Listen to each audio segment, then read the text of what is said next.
ज़बरदस्त। और अगर आप व्यूज देखें और तो वो मतलब 25-25 मिलियन व्यूज हर एपिसोड पे।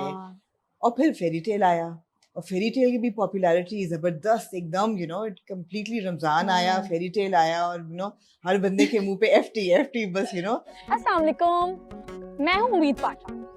मेरा नाम पाशा साहब ने उम्मीद रखा। इतना मकबूल हुआ कि दूसरा सीजन बन गया। दोनों की सक्सेस और पॉपुलैरिटी में आपको क्या फर्क लगता है पर्सनली? अच्छा, पर्सनली मुझे ये लगता है कि रंग महल जो था ना, वो सीरियस ड्रामा था। उसकी ऑडियंस डिफरेंट थी, सीरियस लोग देख रहे थे, उसका कंटेंट डिफरेंट था। जो फेरी टेल की ऑडियंस है ना, वो मुझे लगता है कि वो इतनी एनर्जेटिक है। वो आई थिंक मुझे लगता है कि वो यंग लॉट है। वो जेंजीज हैं सारे, या अगर हैं भी तो वो वाली दादीज हैं जो कि एक दादीज होती ना, लाइक कूल दादीज। तो मुझे लगता है कि उनका फिर रिस्पॉन्स भी वैसा आया। तो मुझे दोनों से जो फीडबैक मिला, ऑब्वियसली रंग महल का तो फीडबैक मतलब मेरे दिल के वो बहुत करीब है, क्योंकि उस प्रोजेक्ट के बाद मैंने अपने आप को प्रूव करवाया था। बिल्कुल। तो वो प्रोजेक्ट और इस प्रोजेक्ट में मुझे लगता है कि फर्क है कि इसकी ऑडियंस डिफरेंट है, उसकी ऑडियंस डिफरेंट है। ये वाली ऑडियंस जो है ना, वो प्यार में क्रेजी है, और वो वाली जो ऑडियंस थी वो एक अलग तरह का फीडबैक था। तो दोनों लॉट में ना, मुझे लगता है कि ऑडियंस में फर्क था। तो जो आपकी ऑडियंस है फेरी टेल की, वो आपने सही कहा, बिल्कुल यंग ऑडियंस है। और जिस तरीके का फीडबैक आता है हर एपिसोड पे और हर सीन पे, माशाल्लाह से, तो how do you deal with it? कैसा लगता है? यार मुझे तो बहुत अच्छा लगता है आमना जी। मतलब मुझे लगता है कि जब एक एक्टर या कोई भी इंसान कोई काम करता है, तो वो तो यही सोच के करता है ना कि यार ये अच्छा, और मुझे इसका फीडबैक अच्छा मिले।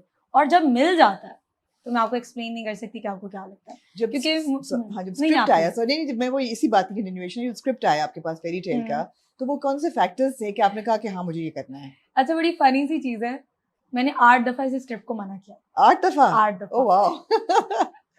क्योंकि ना मेरे लिए ना कंफर्ट लेवल बहुत जरूरी है। ठीक है। मैं obviously I started my career with हम टीवी, और इनसे एक अलग बॉन्ड था।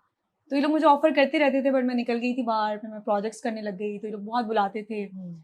तो फेरी टेल का जो प्रोजेक्ट है ना, इन्होंने महेश भाई ने क्या कुछ नहीं कर लिया, उन्होंने कहा तुम नहीं करना। But to be very honest, मैंने स्क्रिप्ट नहीं पढ़ा था, मैं स्क्रिप्ट नहीं पढ़ना चाह भी रही थी। तो why were you saying no to it? बार-बार क्यों 8 दफा? आई वाज मैं एक प्रोजेक्ट में इतनी इन्वॉल्व थी कि मेरे पास टाइम ही नहीं था कुछ और सोचने का। मैं कही थी उसको खत्म होने दें, मैं आऊंगी, फिर हम डिसाइड। उन्होंने कहा नहीं अभी करना है। इससे पहले तो फर्क था।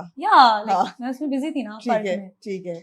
तो मैं एक दफा मीटिंग के लिए गई, उन्होंने मुझे ना कन्विंस कर लिया। मैंने कहा ओके मैं कर रही। घर जाके मैंने उनको मैसेज किया, मैंने कहा तुम कौन हो? मैंने कहा सर तुम हमें भूल गई हो, तुम लाइक इमोशनल ब्लैकमेलिंग फुल ना। दूसरी दफा भी, तीसरी दफा भी, चौथी दफा बहुत लोग बैठे हुए थे, मतलब इस तरह से हमारी फनी मीटिंग्स हुई। टू देयर क्रेडिट उन्होंने वेट किया। या उन्होंने मेरा वेट किया। उन्होंने कहा हमने आप ही से करवाना है, और अगर मैं ये कैरेक्टर नहीं करती तो वो लोग इस कैरेक्टर को बड़ा कर देते और किसी और एक्टर से करवाते। उन्होंने मुझे ये बताया हुआ था। अच्छा। उन्होंने कहा था लेकिन अगर हम इसी एज पे ही कैरेक्टर रखेंगे तो करवाना। अच्छा, मतलब बड़ा मीनिंग ओल्डर कर देते हैं। या एग्जैक्टली, उसकी एज को बढ़ा देते। राइट। तो फेरी टेल तो ना रहती फिर। हाँ। तो पता नहीं, फिर एक दिन उन्होंने कहा नहीं तुमने, मुझे पता है, उन्होंने मुझसे सवाल ऐसे किए, मैं स्क्रिप्ट ही नहीं पढ़ी हुई थी, मैं फंस गई। उन्होंने कहा तुमने स्क्रिप्ट नहीं पढ़ी, तुम घर जाओ स्क्रिप्ट पढ़ो, उसके बाद अगर तुम मुझे नो कहोगी ना तो मैं नहीं करूँगा। मैं घर गई, मैंने स्क्रिप्ट पढ़ी, मैंने कहा नहीं ये वो कैरेक्टर है जो कि मुझे ही करना है। तो मुझे लगा कि वाकई मेरी एज का कोई कैरेक्टर आया, और मैं पता नहीं क्यों मना कर रही हूँ। तो मैंने हाँ बोला। हाँ मतलब सर मैं भी सोच रही हूँ कि मना करने की क्या। नहीं, जब मैंने वो कैरेक्टर, मुझे ऐसा लगा था पता नहीं मैं जस्टिस कर पाऊंगी या नहीं कर पाऊंगी, और फिर एक दूसरे चैनल पे दोबारा वापस जाना और कम बैक आपका हो, तो फिर कम बैक आपका फिर कम बैक होना चाहिए ना। तो मेरे जहन में बड़ी चीज होनी चाहिए। या मेरे जहन में वो चीजें थी। बट अल्हम्दुलिल्लाह लाइक ये थी एक्सपेक्टेशन कि इतना बड़ा ब्लो अप करेगा? नहीं थी। जिस दिन मैं सेट पे गई हूँ ना अपने पहले दिन, और जब मैं अपनी पूरी कास्ट से मिली हूँ, और जब मैंने उनकी एनर्जी देखी है, और जब मैंने उनको देखा है कि यार लाइक, मैंने कहा यार ये कुछ अच्छा निकलने वाला है। क्योंकि हमारे सेट पे कोई भी एक एक्टर ऐसा नहीं था जो, आपको पता हम रात को 4 बजे हमारे पैकअप्स होते हैं। मैंने आज तक 10 बजे के बाद काम नहीं किया। मतलब मैं 10 बजे कहती थी कि मुझे बस घर जाना है, क्योंकि मेरे घर वाले बोलते थे नहीं आप 10 बजे आ जाओ घर। ये वाहिद सेट है फेरी टेल का कि हम 4 बजे भी गए हैं, हम सुबह भी गए हैं, हमने डबल शिफ्ट्स लगाई हैं, और किसी के चेहरे पे ना मतलब कोई एक्सप्रेशन नहीं होता था। एंजॉय कर रहा था। मतलब मुझे लगा कि मैं एक घर से उठ के दूसरे घर गई हूँ, मैंने वहाँ काम किया। लाइक आई थिंक इसी से एनर्जी मिलती है। हाँ, अच्छी मुझे लगता है अगर आपके सेट की एनर्जी पॉजिटिव है ना, और सब बहुत पॉजिटिव हैं, तो मुझे हम्म। लगता है कि कहीं ना उसका रिटर्न बैक आपको मिलता है किसी भी absolutely, तरीके से। बिल्कुल। तो वो एक्टर्स का अच्छा होना, दिल लगा के काम करना बहुत मैटर करता है। हाँ, ये याद है कि किस एपिसोड में पहले सीजन में फीडबैक आना शुरू हुआ था कि भाई ये तो क्रेजी सीन हो रहा है? ऑनेस्टली जब हमारा पहला एपिसोड आया था ना, तो उस एपिसोड में हमारी रेटिंग आई थी, लेकिन फीडबैक नहीं आया था। ठीक है, रेटिंग आई थी लेकिन एक दो नंबर, पता नहीं इन लोगों का क्या होता है, नंबर्स, टीआरपी टाइप्स। या तो वो आई थी, अब वो लोग बात कर रहे थे, लेकिन जिस दिन सेकंड एपिसोड आई ना, उस दिन से गेम शुरू हुई थी। सेकंड एपिसोड गेम ऑन थी। हाँ, पहले एपिसोड में फीडबैक आया था, हाँ, उसके बाद सेकंड एपिसोड से सेकंड थर्ड, क्योंकि रोज चल रहा था ना, आई थिंक उससे भी बहुत फर्क पड़ता है। Second third fourth and then feedback आते आते आते, तो मैंने कहा यार द पीपल आर क्रेजी।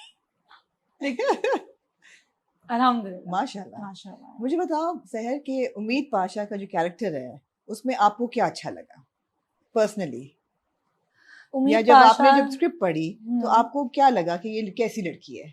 मुझे लगता है कि हम जितने भी स्क्रिप्ट्स पढ़ते हैं ना, उनमें ज्यादातर हीरोइंस परफेक्ट होती हैं, परफेक्ट होती हैं। ठीक है, बहुत इश्यूज होते हैं बट लड़की परफेक्ट होती है, वो अच्छी है, रो भी रही है, सब कर रही है, बट वो परफेक्ट है। मुझे सबसे अच्छा उम्मीद का कैरेक्टर ये लगा था, इसकी मुझे सबसे अच्छी बात लगी थी कि परफेक्ट नहीं थी, इसमें कोई भी ऐसी चीज नहीं थी जो लाइकेबल थी। मतलब ये वो कैरेक्टर था, बड़ा रिस्की सा कैरेक्टर था, बड़ी थिन लाइन थी, और ये वो कैरेक्टर अनोइंग भी बहुत हो सकता था, और बट देखें लोगों का रिस्पॉन्स। मुझे ऐसा लगता है कि हमें ना इस तरह के कैरेक्टर्स बनाने चाहिए। हर इंसान परफेक्ट नहीं होता, हम फ्लॉज दिखाना ही नहीं चाहते। तो इस लड़की में बहुत फ्लॉज थे, लेकिन फिर भी ये हीरोइन थी। अच्छा, क्या फ्लॉज थे उसके? बहुत सारे, लाइक सीरियस नहीं थी जिंदगी को लेकर, मतलब वो चीजें जो कि हम अगर अपनी नॉर्मल जिंदगी में देखें, तो हम बोलेंगे क्या ये कौन लड़की करती है ऐसे, मतलब ऐसे ही होगा ना, पैसे फेंक दिए तो शो में जा, बहुत चीजें हैं। लाइक अगर आपने पूरा कहानी गो थ्रू की हो तो आपको पता होगा यार बहुत चीजें ऐसी हैं, और इतनी हैं कि आप किन किन चीजों के बारे में बात करेंगे, लेकिन फिर भी वो इनोसेंट है, लाइकेबल है, वो बागी है, वो कहती है मैंने स्टैंड लेना है अपने लिए। कहीं ना कहीं कुछ चीजें उसमें अच्छी भी हैं। नहीं, दिल जीत लिया उसने दिल जीत लिया। बिकॉज पहला एपिसोड देख के मुझे भी याद है कि मेरा पहला रिएक्शन जो था ना, वो यही था कि ये तो लड़की बहुत ही चली गई, तो ये बहुत ही अजीब है भाई, तो मैं शायद ना देख सकूं इस किस्म का किरदार। मगर फिर सेकंड थर्ड एपिसोड ऑनवर्ड्स आपको होता है कि नहीं यार, रिस्क लेती है, निडर है, अब लेकिन खुश है, हैप्पी है, पॉजिटिव है। सबसे बड़ी बात कि उसमें वो एलिमेंट है कि आप दिल जीत लेती है। आपको पता है ऐसे कैरेक्टर्स हैं। हाँ, क्यों नहीं, क्योंकि बहुत सारी ऐसी लड़कियां जो कि हैं ऐसी, क्योंकि उनकी एज जब आपकी कम होती है ना, मैच्योर नहीं होते हो, जब आपकी एज एज बढ़ती है, आपको रियलाइज होता है कि हाँ मैंने वो गलत है, कि ग्रेजुअली मैच्योर होते हो ना। तो बचपन में मुझे लगता है बच्चे ऐसे ही होते हैं, वो बच्ची है तो बच्ची है। एक सवाल हसन का है जो मैं पूछूंगी। हसन को ये बड़ा कंसर्न करता है, हम रिव्यूज में भी अक्सर बात करते हैं कि जो उम्मीद का कैरेक्टर है, क्या वो लड़की बेवकूफ है या वो लड़की इंटेलिजेंट है? बिकॉज कभी कभी हरकतों से लगता है कि यार ये इसको इतना नहीं दिखाना चाहिए था कि वो नुकसान करा दे बिजनेस में। वो है इनोसेंट है, वो ना तो बेवकूफ है ना वो इंटेलिजेंट है, बहुत ज्यादा मासूम है। हाँ, वो मासूम है, और वो मासूमियों में नादानियां करती है, और वो नादानियों से फिर सबक भी तो हासिल करती है ना। जब तक आप गलती ही नहीं करोगे तो आपको रियलाइज कैसे होगा? राइट। हमारी जिंदगी में कभी कुछ होता है तो हम समझदार होते हैं ना, कहते हैं यार अब ये गलती नहीं दोहराना। तो आई थिंक वो उम्मीद के कैरेक्टर को मैच्योर करने के लिए वो जो चीजें हैं वो उसके लिए ठीक है, वो नहीं जरूरी है। कभी कभी हम नहीं सोचते, किसी के सामने कुछ भी बोल देते हैं। मुझे ऐसा लगता है मैं भी कभी कभार अपने बाबा के सामने कोई ऐसी बात कर देती हूँ, मुझे बाद में रियलाइज होता है मैंने क्या बोला है, बाद में रियलाइज होता है। तो कभी कभार अगर हम नॉर्मली भी देखें तो हमें किसी के सामने वो बात नहीं करनी होती, बट हम कह देते हैं ना, हम कर देते हैं, हमसे बहुत गलतियां होती हैं। बिल्कुल, उम्मीद वो कैरेक्टर है, परफेक्ट नहीं है, उसमें बहुत फ्लॉज है, और वही आई थिंक उसके कैरेक्टर खूबसूरत बनाती है। अगर वो ये नादानियां नहीं करेगी ना, तो फिर मसाला कैसे आएगा? ठीक है। और इन्हीं हरकतों की वजह से और उसकी मासूमियत की वजह से एक ऐसा शख्स जिसको आप सोच नहीं सकते किसी से प्यार हो जाएगा, वो हो जाता है।